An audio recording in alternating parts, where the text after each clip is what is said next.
already said, the Republicans do not have a mandate. The incoming president does not have a mandate.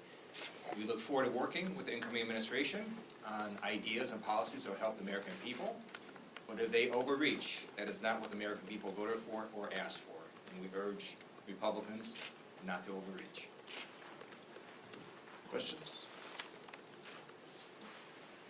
Nick? Oh, sure. I wanted to ask about the president's pardon of Hunter Biden late Sunday night. Was that the right thing for him to do? I think as a father, I understand it, and I get it.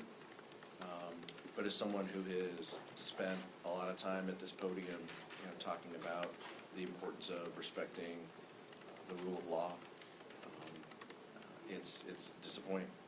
So we didn't have a robust conversation about this in the caucus, but those are my personal beliefs.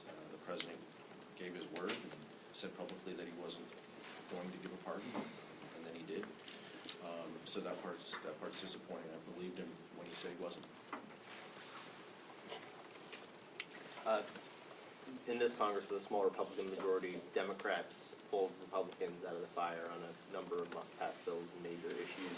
An even smaller majority in a GOP trifecta. Will you guys be as inclined to do so on major things like government funding, aid bills, that sort of thing? The substance matters. Democrats, time and time again, we will base our decisions based on what is best for the country and the communities in which we serve. That's the metric that we use, whether it's Ukraine funding or government funding. That's time and time again what the metric that we use in the room when we make these decisions. There are many Republicans who just have proven time and time again that they will not vote for a government funding bill. We know that the path forward means Democratic votes and Republican votes in order to keep this country moving. The sooner that Republicans figure that out and work with us, I think the better off that we'll be, and we'll be able to meet timelines and also help folks.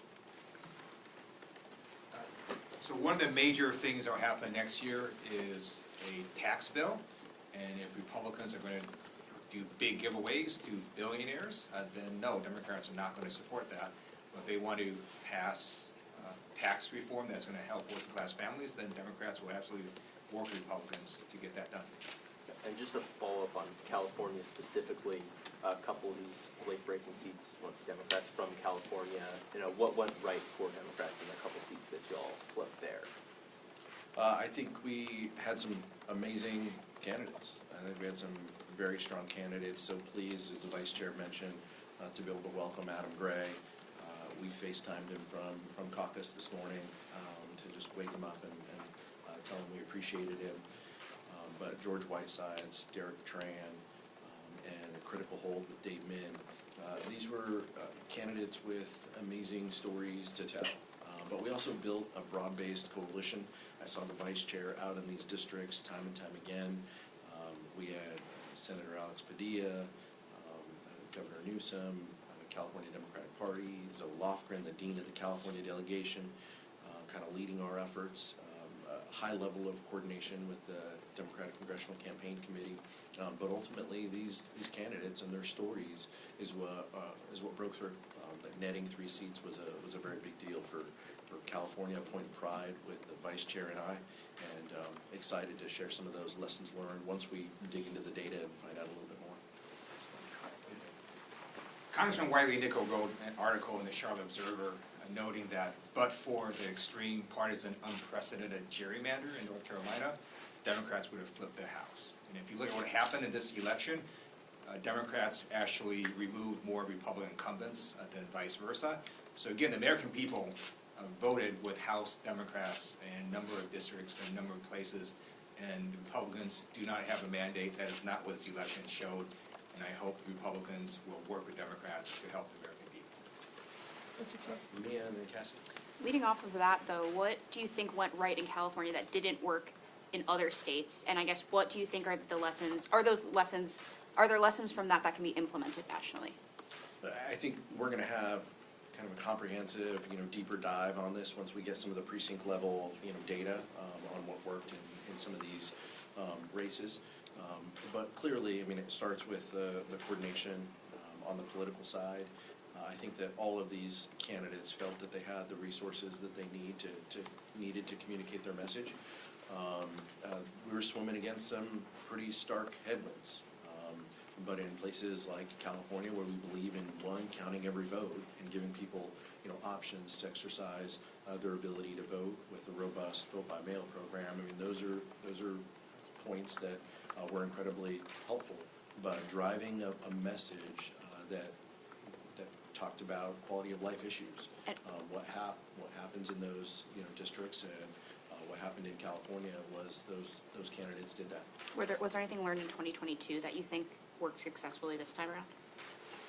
I think that, well, look, I think there were gains in New York and in California, right? 3 net in each of those states. Those were bright blue states that underperformed in 22. I think the increased turnout was absolutely a factor in both. We didn't have as robust turnout. I mean, we'll dig into the numbers, but interested in see some of the turnout numbers in some of the other states where we and districts where we came up short. But the fact that those states stepped up was a tribute to a lot of the work that happened on the other side of the house. But as the vice chair mentioned, we kind of walked into this with one hand tied behind our back with those 3 seats in North Carolina that were gerrymandered away from us. So we knew that we were walking into that 3 votes short from where we stood.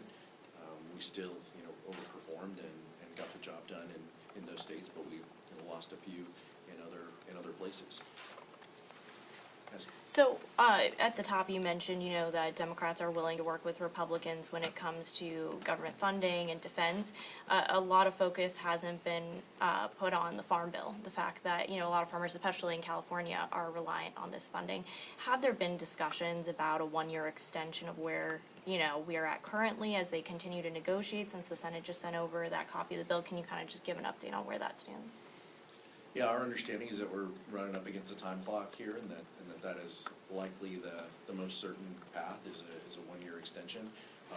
That carries forward the kind of base bill that was negotiated when Democrats were in control, so we don't have a lot of objections to it. We obviously want to provide relief to rural America and balance the farmers' interests with those on the supplemental nutrition side that are important to our members. All of it is important to our members. All the titles of this bill are important.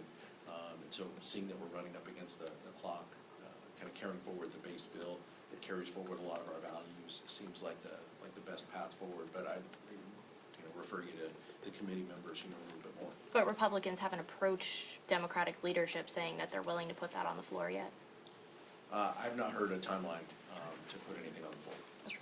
Thank you. Mr. Chair, Maya Miller from the New York Times. I know that a few weeks ago you mentioned that there were going to be listening sessions with members of the caucus to kind of a post-election post-mortem. What have you learned so far from those discussions, and what are the goals going forward to continue to have those conversations? What do you hope to accomplish there? Vice Chair has been at these listening sessions as well, Democratic leadership listening to our members, not very newsworthy in that sense. We take a lot of pride in listening to our members and being accessible to our members, at all points. But these sessions have been incredibly constructive to hear directly from our members, things that they felt work, observations they had, either in their district or as they were out on the campaign trail helping others. Things that they heard, lessons that they learned, types of communications that they felt resonated with voters, and areas where we think we have some work to do. So this has been constructive. There isn't going to be a 50-page report based on members' feedback here, but this has been incredibly helpful to us as leaders as we chart the path forward and take, as I said, take a little bit of a deeper dive that is data-driven once we have some of the precinct level data, but just kind of top lines, just the honesty of our members in asking and in sharing what worked has been incredibly beneficial. All of us approach these from different pockets and different corners of the country. We visited different districts in different months, and so sharing that perspective and hearing from folks has been incredibly helpful. Is there an example or two that you want to highlight that stood out so far of what's worked, or No, I'm not going to share examples of private member conversations, but the candidness of the members has been what jumped out, and sharing, like, you know, what happened, what they heard, the differences between the top of the ticket and our members, and how we overperformed, and some of members' feelings on why that happened has been incredibly helpful. These listening sessions have been very helpful and they're ongoing, but it's not as if it's just going to stop. This is a process, and Chairman Aguilar crisscross the country going to different districts, and he and I are both on the floor, and members come up to us and tell us their thoughts throughout the year. So this is an ongoing process. There was an interesting Navigator poll that came out this week that did show that Kamala Harris won among people who read the news and watch traditional news and TV channels and so on.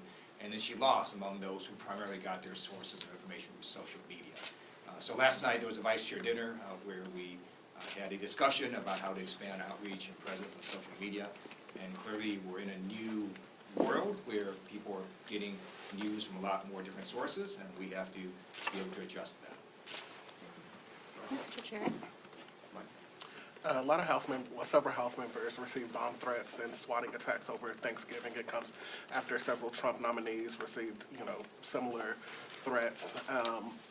Leader Jeffries called for maximum protection for members. Do you agree with that? And did member safety come up in caucus? And do you feel as though these attacks will intensify if Donald Trump, goes forward with his promises to exact retribution on his political opponents, his political enemies?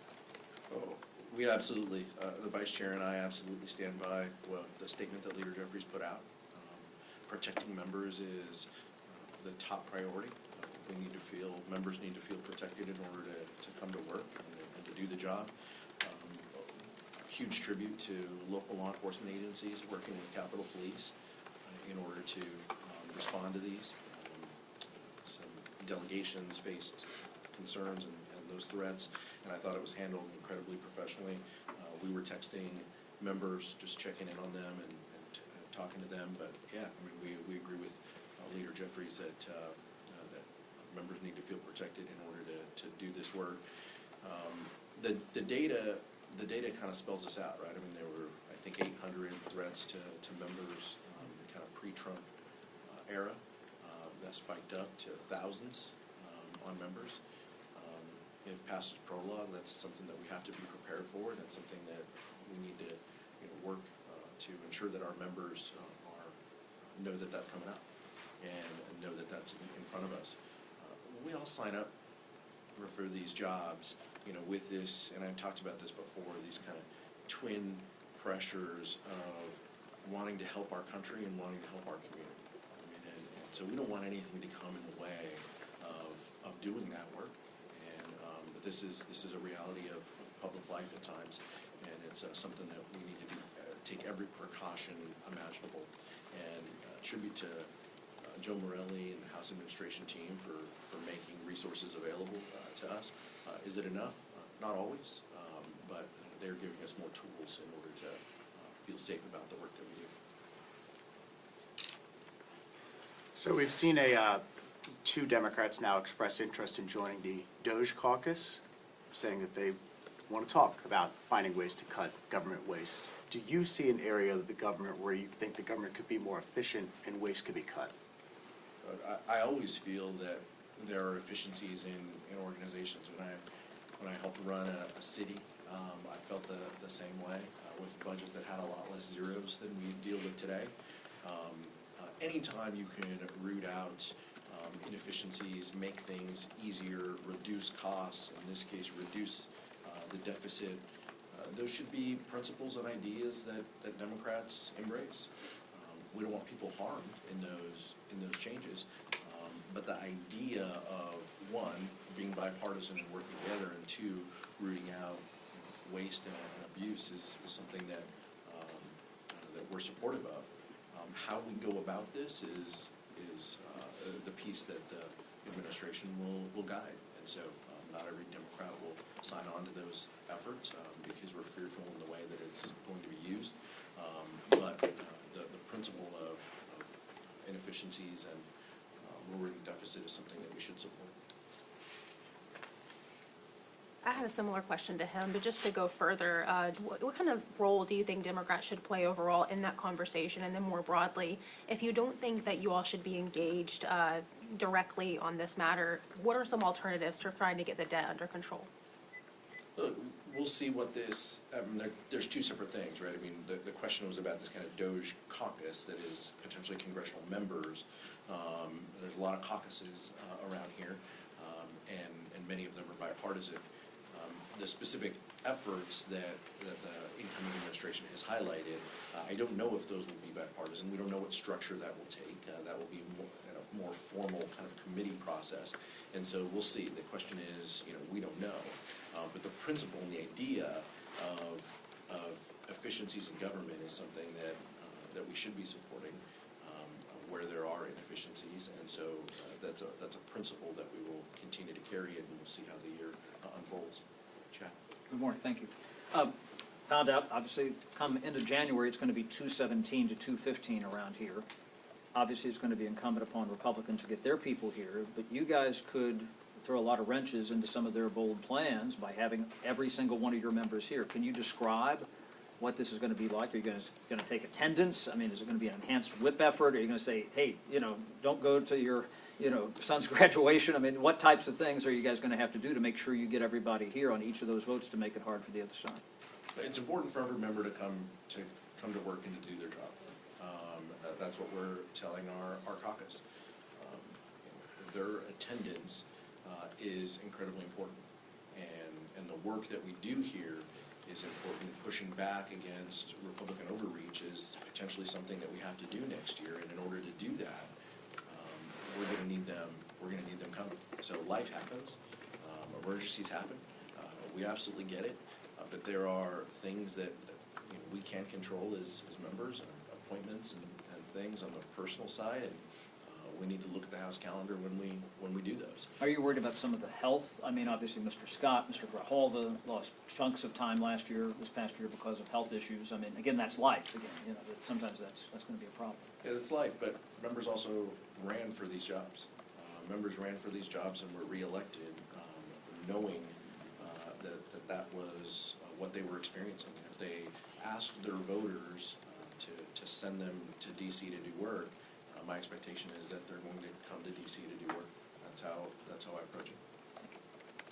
In the back. We're seeing a lot of Democrats challenging current ranking members or going for open seats on these committees to be the top Democrat. What are you thinking? What are these conversations like in caucus about these generational changes and about all of these people challenging current members? Oh, we're here. The vice chair and I are here, and we continue with Leader Jeffries and with Clark. We stand on the shoulders of Nancy Pelosi, Steny Hoyer, Jim Clyburn, and the prior leadership team as well. So we know a little bit about this topic. We respect our members and the work that they put in at the committee level. The caucus will guide these kind of discussions, steering and policy first, and then the caucus ultimately.